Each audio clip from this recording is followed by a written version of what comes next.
convocado y creo que el ambiente está preparado para poder recibir la palabra de Dios. Nunca hay nada mejor, hermanos, que una buena dirección de la alabanza para predisponer nuestro corazón y nuestra mente para recibir el consejo de Dios. ¿Están de acuerdo con esto? Sí. Gracias, querido hermano. Lo he visto varias veces acá y la verdad que tienen don de dirigir la alabanza. No me acuerdo, ¿cómo es su nombre? ¿Cómo? Mariano. Matías Mariano. Bueno, Mariano. Pero bueno, y el último coro que hemos cantado decía: quebranta mi corazón, quebranta mi vida. Yo quiero menguar para crecer. Y estas son palabras de Juan el Bautista. ¿Recuerdan? A Juan el Bautista en realidad fueron con el cuento de decirle: mira, dice que tú hablaste, está haciendo más discípulos que tú. Es más, los discípulos que vos tenías se van con él. Era como cierta rivalidad, esa competencia que hay a veces entre los líderes. ¿Y qué dijo este extraordinario hombre de Dios? Porque Juan fue un hombre grande espiritualmente. Es necesario que yo mengue y que él crezca. Y en esta noche es necesario que nuestra personalidad, nuestra carne mengue para que él crezca en nosotros. Entrego mi voluntad a ti. Por eso vamos a ver un personaje bíblico que yo, si ustedes no conocen, hoy lo van a conocer. Es tan difícil de buscar. Se llamaba Enoc. Ah, sí, lo conocen todos. Qué frustración para mí. Vamos entonces a Génesis, como el libro de Génesis, capítulo 5, rápidamente.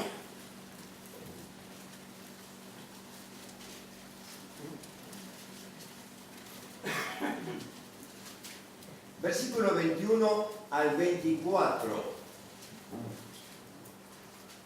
Pero quiero, como ustedes saben ahí, capítulo 5 nos está dando los descendientes de Adán.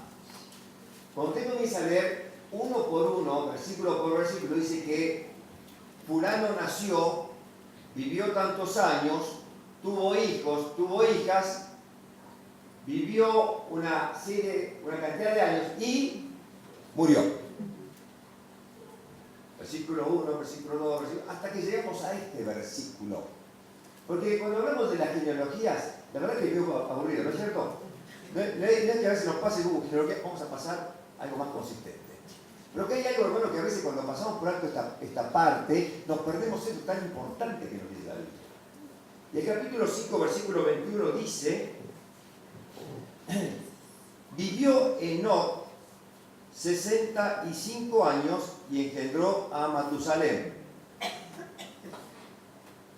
Versículo 22. Creo que este es el deseo de cada hijo de Dios. Y caminó Enoc con Dios. Después que engendró a Matusalén, 300 años engendró hijos e hijas. Y fueron todos los días de Enoc 365 años. Caminó pues Enoc con Dios. ¿Y qué pasó? Y murió. Dicen que no. Y desapareció porque le llevó Dios.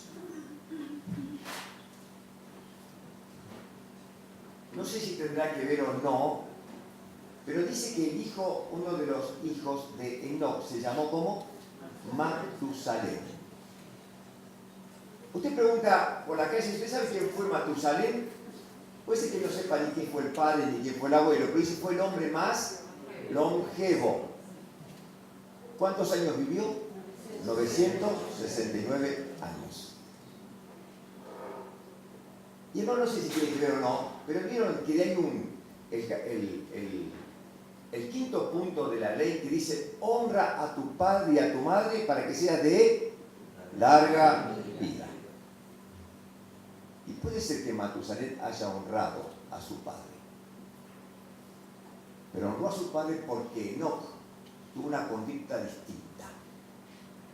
fue diferente al entorno que lo rodeaba.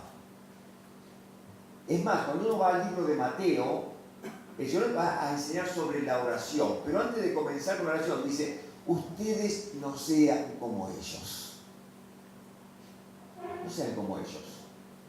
Porque hablar de la oración, no sean como ellos, sean diferentes, sean distintos.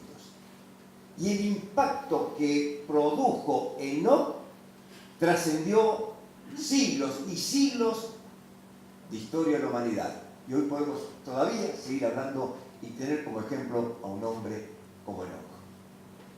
¿Y qué nos enseña Enoc? Hay muchos pasajes más, pero voy a allá está. Con las 9 vamos a tratar de resumir nuestro mensaje.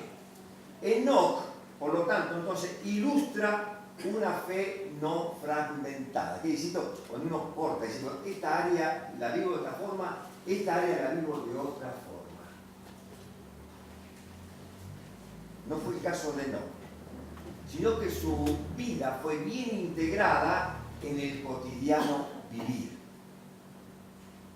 Y hermanos queridos, esto nos habla a cada uno de nosotros en la forma en que nos comportamos, cuál es nuestra conducta. Nuestra conducta en la iglesia. A veces en la iglesia somos de una forma, a veces en casa somos de otra forma, en el trabajo somos distintos. ¿Cómo vivimos, hermanos? ¿Nos conocen como hombres íntegros, mujeres íntegras? Que tiene una sola personalidad, sea en el lugar donde se encuentre. Esto es lo que nos enseña Enoc. Y uno se preguntará, porque hemos leído ahí, y caminó Enoc con Dios. ¿Qué significará esto de caminar con Dios? Muchas veces me he preguntado cuando leía el Génesis, y dice que cuando Adán y Eva pecaron, el Señor sale, dice Adán, lo llamó Adán. Vení, platiquemos un poco. ¿Y qué pasó? Habían pecado. ¿Y el pecado qué hace? Separación con Dios. Se escondieron. Y me he preguntado cómo serían esas tardes, esos días en que Adán caminaba con Dios y hablaba con Dios. Pero acá hay un hombre como Enoc que no dice que caminó con Dios. ¿Qué significa caminar con Dios?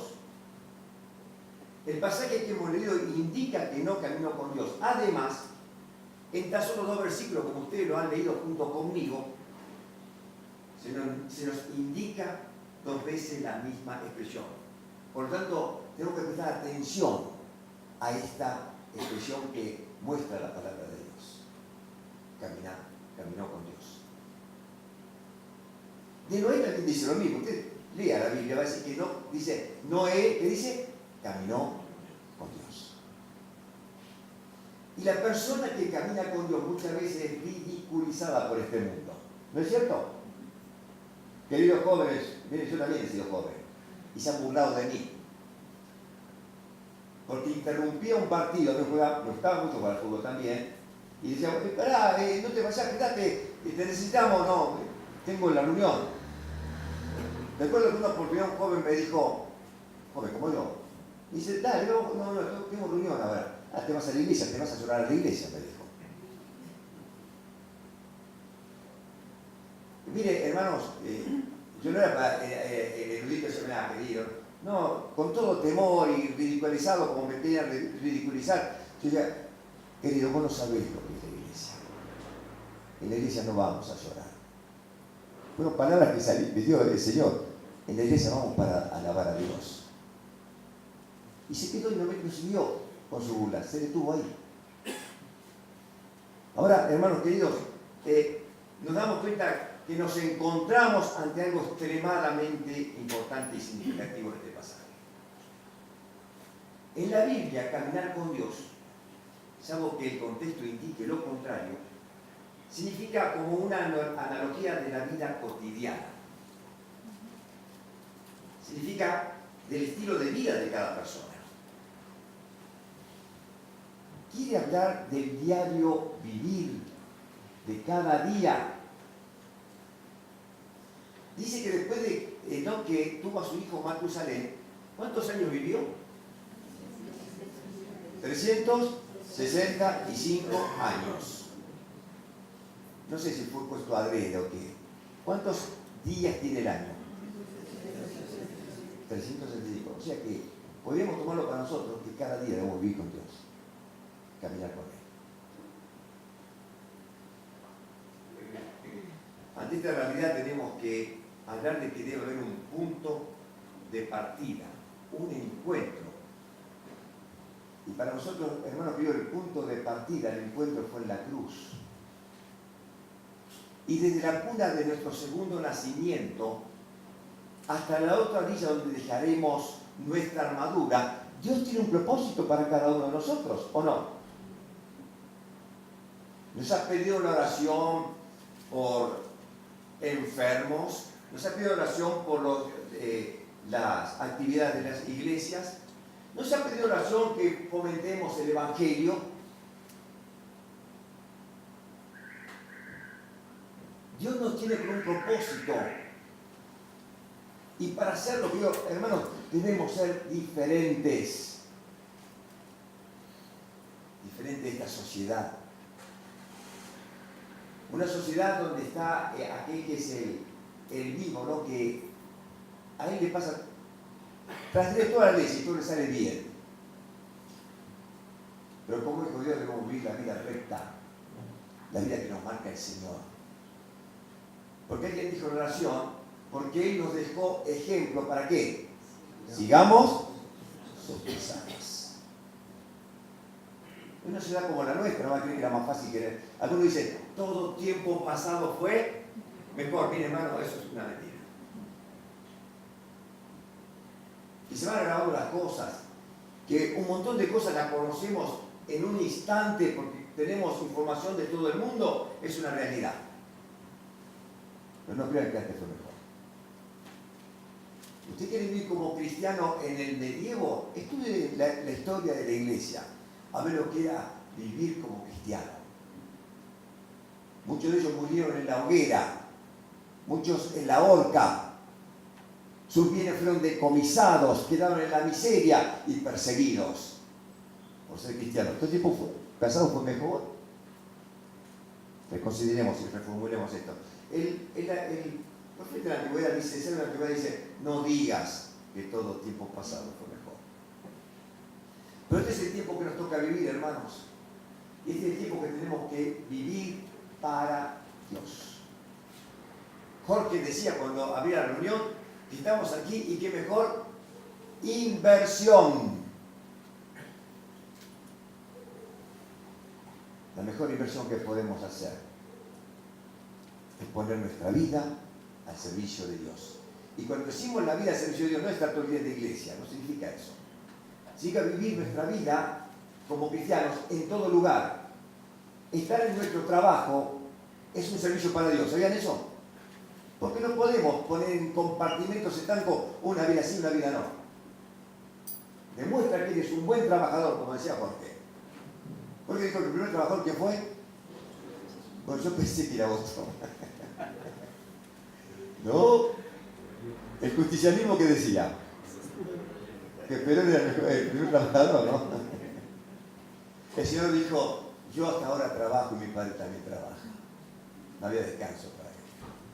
Había ocasiones donde se le acercaban y dice que no tienen tiempo ni para comer. ¿Recuerdan? Habían decapitado a Juan el Bautista, van a Cesarea de Filipo, van corriendo, acá aparece la gente, se la multaba, dice no tienen tiempo ni para comer.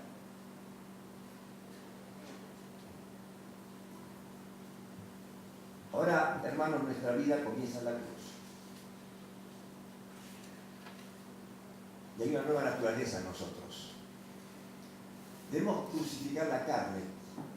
Gálatas 2:20 dice, con Cristo estoy juntamente crucificado. Pero sigamos, ¿no? Porque a veces nos quedamos con esto. Y ya no vivo yo, mas vive Cristo en mí. Y lo que ahora vivo en la carne, lo vivo en la fe del Hijo de Dios, el cual me amó y se entregó a sí mismo por mí. Muchas veces tomamos la palabra de Dios como algo romántico, ¿no? Qué linda palabra, pero hermano, vivámoslo. Nos cuesta vivir, nos cuesta crucificar la carne. ¿No es cierto? Pero también en este nuevo nacimiento merece la pena señalar que la intimidad y la relación de amistad con Dios estaban, en el caso de no, por ser la nuestra, integradas en su forma de vivir. Integradas en enfrentar y solucionar los problemas de la vida. Porque tenemos problemas, como cristianos tenemos muchos problemas.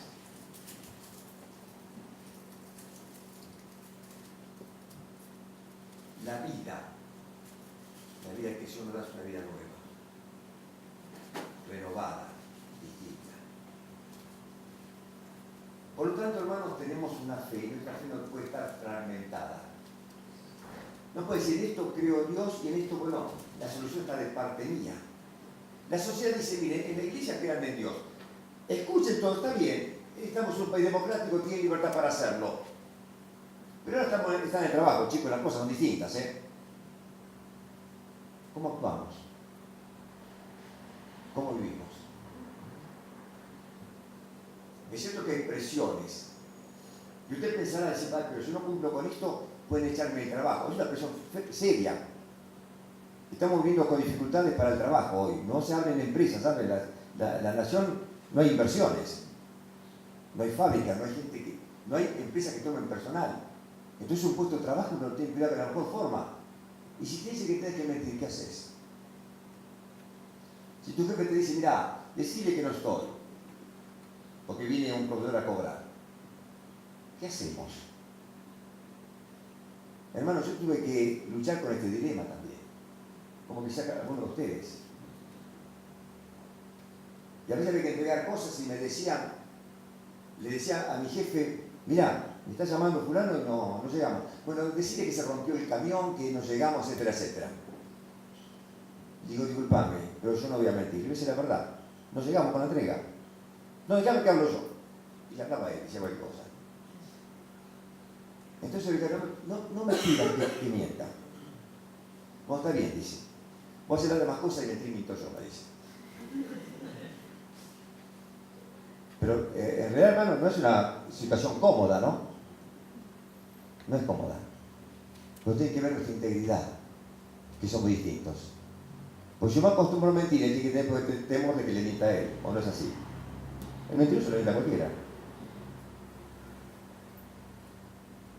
En el caso de Enoc, y como cristiano, hermano, no tiene que haber una vertiente privada de la fe totalmente disociada y divorciada de la vertiente pública de la persona.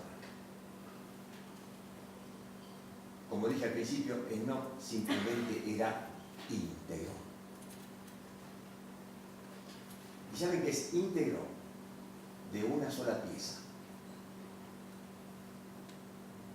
No acabo de, en un lugar de una forma, en otro lugar de otra forma.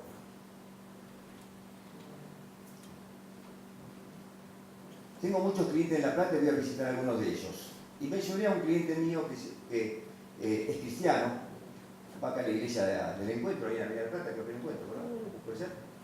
El puente. Un hombre, muchacho serio, callado, justo en el hablar. Hablamos en algún momento y él me dijo que era cristiano, yo también. Y una vez me un cliente y yo le vengo a Hernán. ¿Sabe qué me decían? El evangelista. Lo conocían de su fe y conocían de lo que hacía. Qué lindo, ¿no? Que de un hermano diga, mira, del cristiano ese, o verían ese cristiano, ¿no? ¿De qué va a traer la iglesia? Qué bueno, ¿no? Y me emociona, y es un muchacho que no viene, me dice, Ernesto, mirá, no, él viene, me habla de lo que tiene que hablar, de su trabajo, y sigue viaje. Pero se comporta como un hijo de Dios en su trabajo. Y a veces hay que competir con empresas que no tienen las cuentas muy claras. Y hay que competir con eso. Pero hay que ser íntegro. Hay que ser íntegro de verdad. En el caso de Enoch se manifestaba en todo lo que hacía, en cualquier área de su vida, para que se enteren nosotros. Dios nos llama a que seamos distintos, a que seamos una sola pieza, a que la obra del Espíritu Santo en nosotros provoca esa renovación cada día, ese cambio que necesitamos cada día. Porque nos damos cuenta, hermano, ¿no es cierto?, que necesitamos cambiar. Hay cosas en nuestra vida que deben ser cambiadas, tienen que ser renovadas. Y a veces cantamos ese coro, renuévame, Señor Jesús, ya no quiero ser igual. Ojalá que esta sea nuestra petición en cada oración. Caminar con Dios, queridos hermanos y hermanas, es tenerle siempre presente. Es vivir una vida de comunión con Dios. Tanto en sus ordenanzas o en sus mandamientos, como también en sus providencias, las cosas que nos da. Es hacer de su palabra nuestra norma y de su gloria nuestro objetivo en todos nuestros actos. Es acomodarse a su voluntad, conformarse a sus designios y ser colaboradores suyos. Enoc, como nosotros, hermanos, estaba enteramente muerto al mundo. En el bautismo, ¿qué decimos? La representación, ustedes, el bautismo es una representación de lo que pasó en nuestra vida cuando nos convertimos. Cuando nos sumergimos al agua, ¿qué dice el predicador? Que hemos muerto al mundo para resucitar a una nueva vida. Por eso ese pasaje de Gálatas tenemos que tenerlo presente en su totalidad. Y lo que ahora lo vimos en la carne, lo vimos en la fe del Hijo de Dios. El cual me amó y se entregó a sí mismo por mí. Enoc estaba enteramente muerto al mundo. Pues no solo andaba detrás de Dios, como lo hacen todas las personas piadosas, sino que dice la palabra, andaba por Dios. Como si ya estuviese en el cielo con Él. ¿Qué expectativas nos esperan, hermanos? ¿Qué reto y qué desafío tenemos en el siglo XXI? De ser diferentes de verdad, de ser distintos. Pero para ser distintos y para andar con Dios, debemos tener un conocimiento de Él. Porque no podemos andar con alguien y seguir a alguien si no tenemos un conocimiento cabal de Él. Y ustedes conocen ese dicho, dice, el conocimiento despierta, ¿qué cosa? El amor. Yo cuando uno habla de un lugar, hoy se oró por el hogar de Quilmes, se oró por ahí, por los ancianos, Tutlera. Podemos orar por un montón de obras. Pero, hermano, y uno puede orar, a veces tibiamente, a veces fervientemente, pero usted vaya al lugar donde está la necesidad. Yo me acuerdo cuando Mario Uciati iba allá a Laguna Yacaré. No cualquiera está dispuesto a ir a ese lugar. Y uno preguntaba, ¿cómo puede ir a ese lugar tan inhóspito? No hay comodidades. Pero el conocimiento despierta amor. Uno ve la necesidad y ¿qué hace? Se compromete. Ve la necesidad, hermanos, no tenemos que ir quizás tan lejos, pero a nuestro alrededor hay necesidades. La mayoría de las iglesias tenemos escuelas dominicales, ¿o no? Tenemos, ¿verdad? ¿Saben la problemática que tiene cada niño? Maestro de escuela dominical, usted ora por cada niño, conoce el nombre de cada niño. Yo tengo que ser sincero, por años no sabía el nombre. Y una vez me dio vergüenza de saludar a mis hermanos y conocer el nombre. Y dije, esto no puede ser.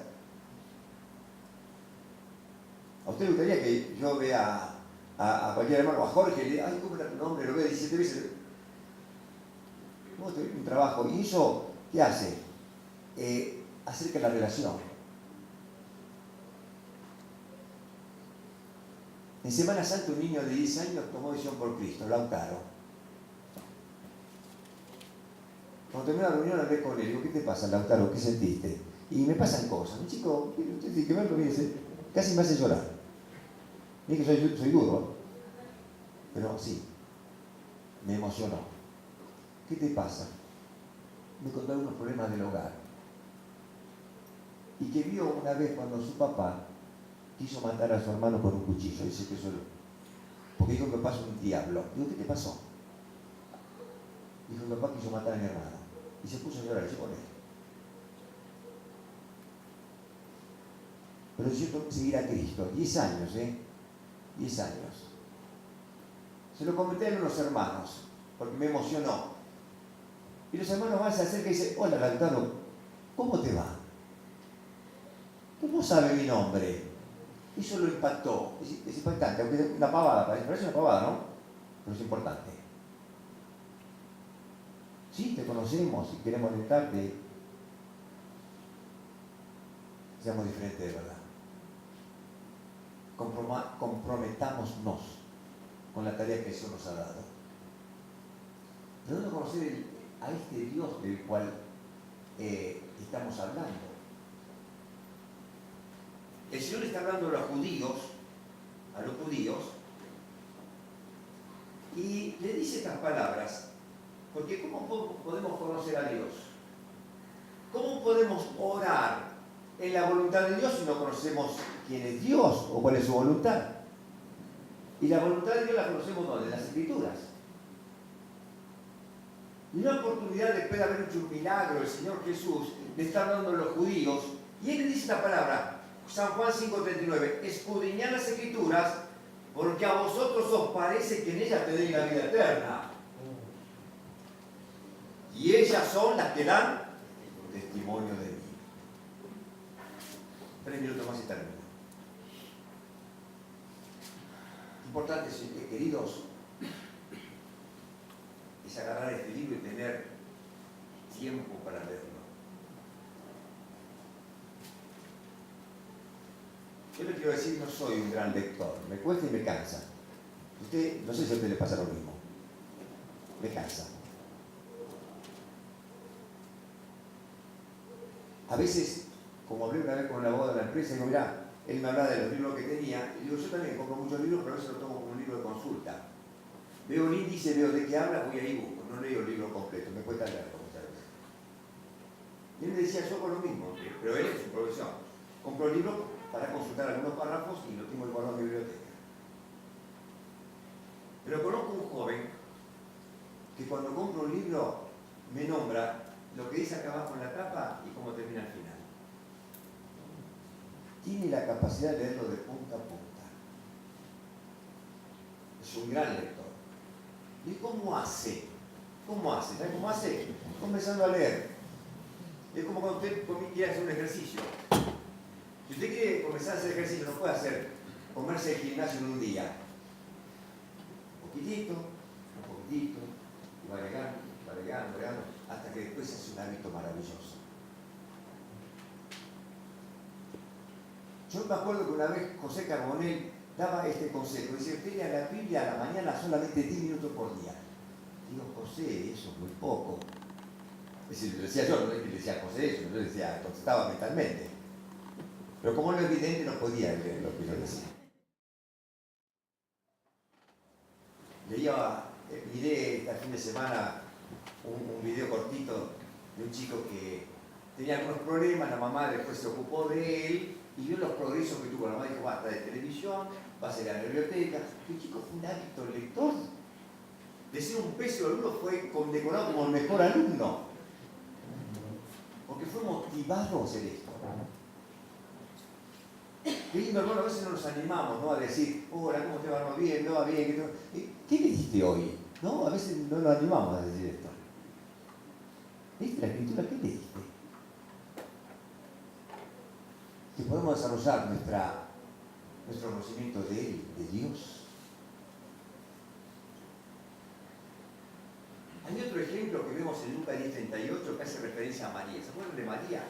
Marta, María y Lázaro, de sus hermanos. Era el lugar donde el Señor era habitual que fuera a descansar en ese lugar. Y Lucas 10 nos narra, que dice, mira, yo no leo. Mientras iba de camino con sus discípulos, Jesús entró en una aldea y una mujer llamada Marta lo recibió en su casa.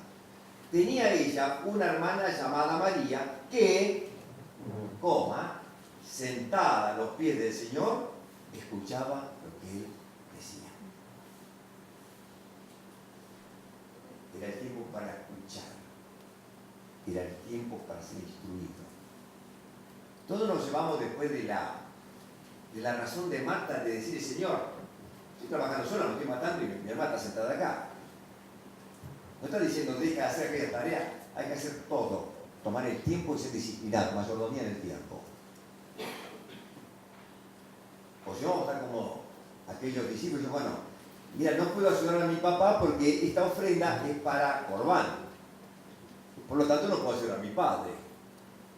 No, como apartás esto para la ofrenda, aparta esto para tu papá. Mantener a tus padres. Sostenerlos cuando es necesario. Y por lo tanto, hermanos, el apóstol Pablo nos instruye en las epístolas. Efesios 1:18 dice, alumbrando los ojos de vuestro entendimiento para que sepáis. Para que sepáis. Aquí es conocimiento. Conocimiento, capacidad para comprender, capítulo 18. Ser llenos de conocimiento de su voluntad de inteligencia espiritual. El pasaje que hoy leyó Jorge, Filipenses 1:9, y abundar más y más en ciencia y en todo conocimiento. Crecer en conocimiento es indispensable para crecer en santidad. Porque el conocimiento intelectual debemos llevarlo al conocimiento experimental. Tenemos muchos que conocen la Biblia, pero no la Biblia. Hay que experimentarla, hermanos.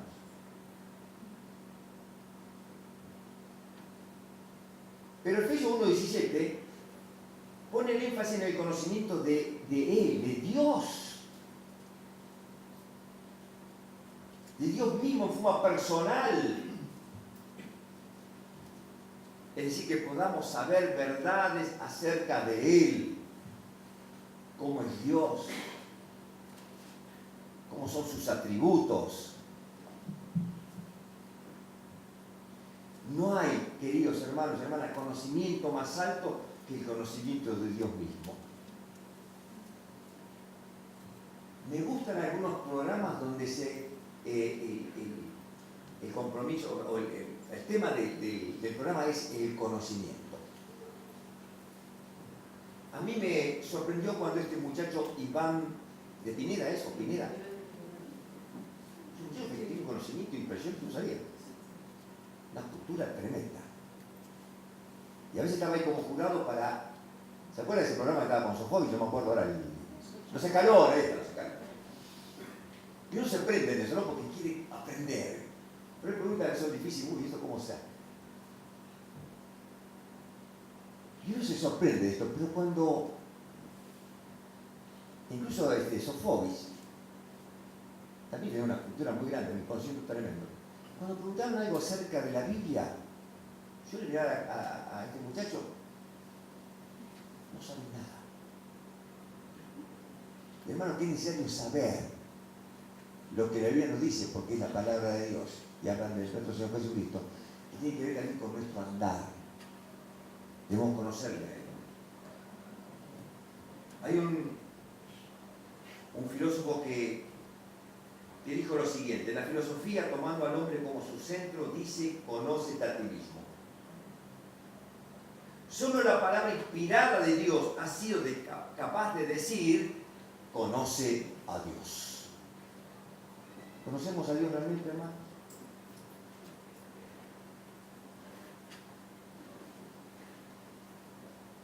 A veces vienen enfermedades. Yo digo, hermano, sigamos hablando por Franquito Iglesias.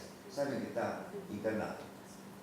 Sigamos orando por Nicolás, este chiquito de 3 años. Son pruebas durísimas, hermanos. Sigamos orando. Y uno a veces cuando nos pregunta, a veces mejor es guardar silencio. Porque uno dice, bueno, si Dios quiere esto, ¿a usted le parece que Dios puede querer eso? Yo voy a Santiago y Santiago me dice que toda buena dádiva y todo don perfecto desciende de lo alto del Padre de las luces. Evidentemente las cosas que nos pasan es por causa de la caída. Nosotros creyentes o no creyentes, hermano, si el Señor no viene antes, ¿qué va a pasar con nosotros? Lo que leíamos en el capítulo 5, ¿no? Dice, y bueno, y murió. Y nosotros moriremos en un día, si el Señor no viene antes. Porque la paga del pecado de la muerte, más el regalo de Dios, vida eterna en Cristo Jesús. Tenemos la esperanza, ¿verdad? Así, hermanos, que como cristianos debemos preocuparnos acerca de nuestra vida. No vivir neciamente, sino con sabiduría. Y la sabiduría se demuestra redimiendo el tiempo.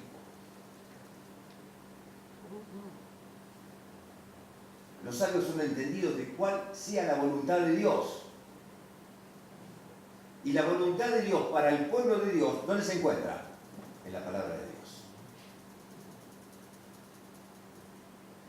Acumular conocimiento intelectual sin tener un conocimiento experimental puede ser de poco provecho. No permitís que la palabra llegue a nosotros. Hebreos 4:12 dice, la palabra de Dios es viva y eficaz, y más cortante que toda espada de los filos, y penetra hasta partir el alma y el espíritu, las coyunturas y los tuétanos, y discierne, ¿qué cosa? Los pensamientos. ¿Y qué más? Las intenciones del corazón.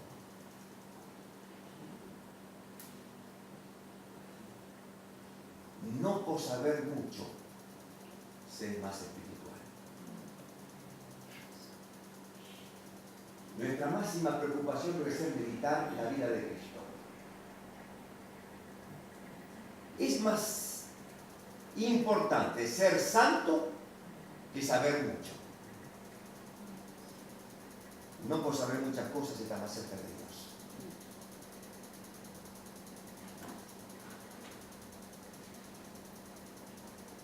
El no nos demuestra, hermanos, nos muestra una vida distinta. Y si tenemos el ejemplo supremo, ¿quién es? Nuestro Señor, ¿verdad? ¿Quién como Él? Es una oportunidad. Y siempre tenemos su mensaje en capítulo 6 de Juan. Había hecho el milagro de la alimentación de los 5.000 y ahora, ¿quién la podrá hacer para que sea rey? Y un mensaje duro, un mensaje incomprensible para los hombres. Y empiezan a irse. Habían alimentado a 5.000 sin contar a las mujeres y los niños, dice la Escritura, y comienzan a irse. Y yo no sé cuál es la actitud que está el Señor, no me acuerdo, o no lo dice la Escritura. Pero parece que está viendo cómo la gente se va y mira a los 12. Y ellos le dice, ¿no quieren también ustedes irse? Y me encantan ese Pedro impulsivo, vehemente, a veces que choca contra la pared, pero ahora dice esas palabras que nos alientan. Señor, ¿a quién iremos? Solo tú tienes palabras de vida eterna. Cuando los sacerdotes mandaron a los alguaciles a detener al Señor, ellos escucharon respetuosamente el mensaje y dicen, ahora vamos y lo ponemos preso, y se volvieron. Y los sacerdotes preguntan, ¿cómo? ¿No lo habrán traído? ¿No lo detuvieron? Nunca escuchamos un hombre hablar como él. ¿Cómo hablar nuestro Señor a nuestro corazón? Que en esta noche nosotros podamos salir con este deseo. El deseo de escuchar la voz de Dios y poner en práctica nuestras vidas. Si no hemos comenzado o hemos fallado, pidamos perdón y sigamos adelante. Él es amplio en perdonar. Pero Él quiere que tengamos una vida distinta. Porque nuestra esperanza, hermanos, queridos hermanos, está en Jesús. En su justicia y en la cruz. De nadie más dependeré. Solo en su nombre confiaré. Me gustaría que canten esto y después no se habrá mucho, ¿verdad? Pero terminamos cantando esta canción. Que eso nos bendiga.